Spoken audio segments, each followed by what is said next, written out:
Oi, gente. Passando aqui porque hoje é sexta-feira e sexta-feira é do nosso quadro Provocações. Isso mesmo, a nossa série que é apresentada toda sexta-feira, né? Onde a gente sempre traz um tema aí de reflexão para o final de semana para vocês.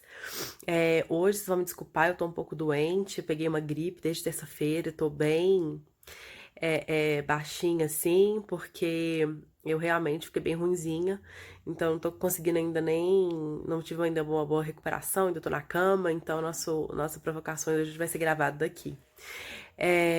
Mas eu achei importante passar aqui, mesmo com essa voz meio de taquara rachada que eu tô com ela hoje, né? Vocês me desculpem aí, mas eu não queria deixar de vir, né, e falar com vocês sobre essa provocação de hoje, porque eu acho que ela é muito importante, né?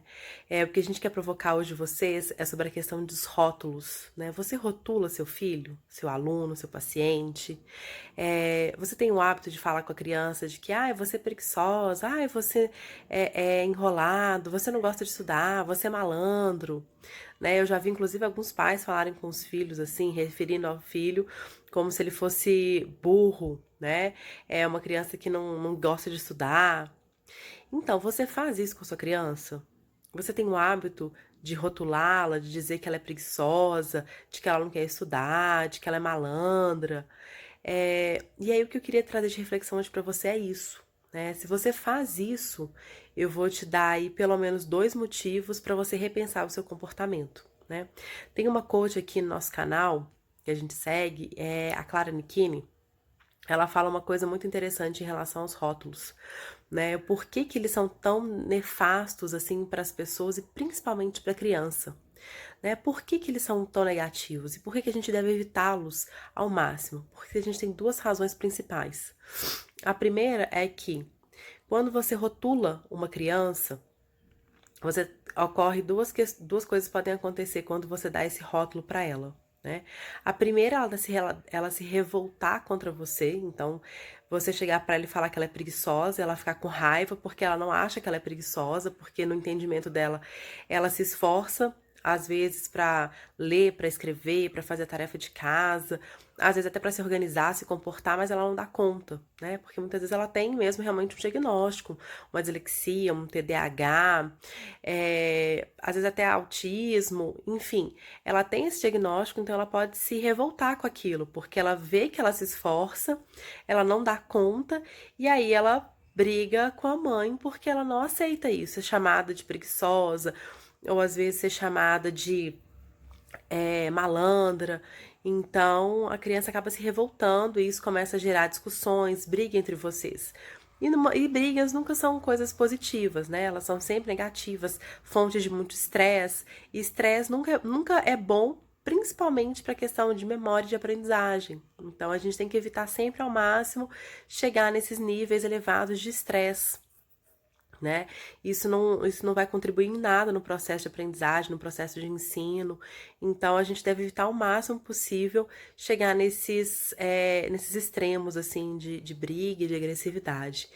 Então, eu vou falar do meu exemplo, né? Quando eu era criança, eu já falei aqui várias vezes, em outras oportunidades, eu tive uma dificuldade muito acentuada para aprender a ler e escrever, né, de ser alfabetizada.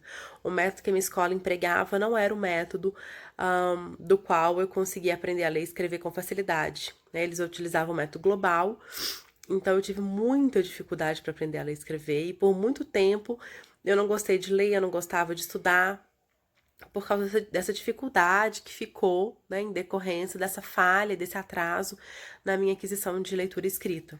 E por vezes minha mãe brigava comigo, né, todo dia para fazer tarefa de casa ou para casa, era sempre uma briga, ela sempre me xingava, e aí a gente discutia porque ela falava que eu tava com preguiça, que eu não queria fazer as atividades. Na verdade, não era que eu tinha uma preguiça, na verdade, eu tinha um desestímulo, eu tinha uma falta de estimulação porque eu tinha dificuldade. Então, eu não queria aquela atividade que eu não ia dar conta de fazer. Na verdade, ninguém quer, né? Se tem alguma tarefa que você tem dificuldade de fazer, você também não vai querer ficar fazendo, ficar sendo exposto àquilo, porque aquilo mostra sua limitação, você não dá conta. Então, você perde totalmente o estímulo. E a minha mãe, eu acho que ela não entendia muito bem isso. Então, por várias vezes, ela me xingava, falava isso comigo e a gente brigava, né? Durante muito tempo a gente brigou por essas questões, esses rótulos que ela falava comigo, me colocava de que eu era preguiçosa, de que eu não queria fazer nada, e na verdade não era verdade, né? Então, assim, quando se descobriu que na verdade era uma questão do método pedagógico, que era inadequado, que eu comecei a aprender a ler e escrever adequadamente. E aí, mais pra frente, aí, quando eu já tinha uns 12, 13 anos, é que eu realmente consegui encontrar no estudo, na leitura, alguma coisa interessante. Que aí eu realmente comecei a gostar de estudar. E aí, depois da faculdade, isso foi mais forte, mais enfático, assim. Mas até em meus 12, 13 anos eu realmente não gostava, porque tinham ficado lacunas e tinham ficado dificuldades, deficiências, que eu só consegui superar muito adiante. Então, tudo isso era reflexo lá desse processo que começou de uma forma muito inadequada e errada no meu caso. Então, você fazer isso com a criança, você pode gerar esse problema que eu tive, né? De ficar brigando e de ficar xingando, e isso não é uma coisa positiva.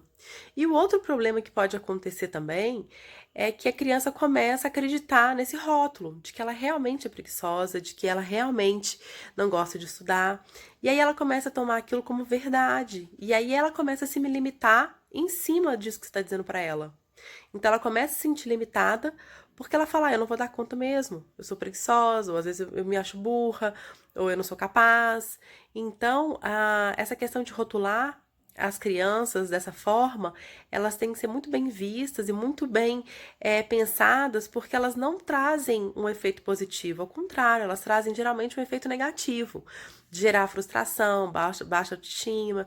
Então, o ideal que a gente faça com essas crianças é de marcar, pontuar que ela tem que fazer aquela tarefa, que ela pode ter dificuldade para executar essa tarefa, mas que você, enquanto pai, mãe, professor ou terapeuta profissional aí, que trabalha com as crianças e tá ali disposto para ajudá-la a superar a dificuldade e não simplesmente para rotulá-la. Né? Porque ela já se sente, você pode ter certeza que a criança, quando ela tem uma dificuldade, ela naturalmente já se sente incomodada e ruim.